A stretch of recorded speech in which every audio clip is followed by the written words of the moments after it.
everyone's talking about what an incredible World Cup it was. Really, brilliant matches, fantastic goals, new stars emerging.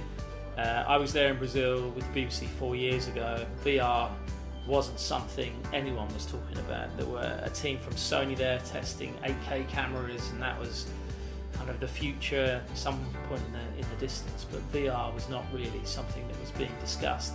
And obviously this time around, the BBC have their own VR app, and yesterday we found out that it had been downloaded 400,000 times during the tournament, which I think is a really interesting statistic.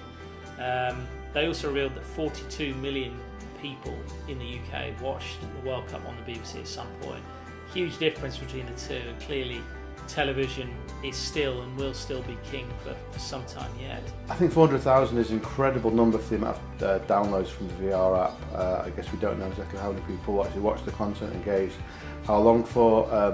It's still a really big number, obviously dwarfed by tens of millions of people in this country watching virtual matches on television, but it's still a positive sign, I think, for the VR industry that many people would be that curious to download the app to see what the experience is like. Almost 500,000 people downloading a virtual reality app shows that there's a real interest and intrigue perhaps in VR and immersive technology.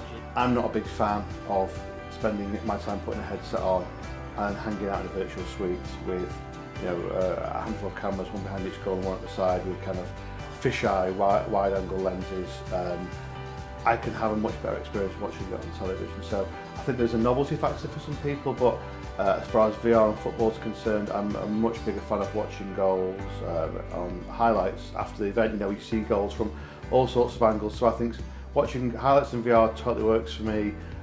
Watching it entire games, not so much. Although it's got some way to go and the content isn't necessarily delivering an outstanding live experience yet, I'm sure the BBC would admit that, but it still shows there's an interest there, and I think that's really interesting for brands and for companies thinking about getting involved.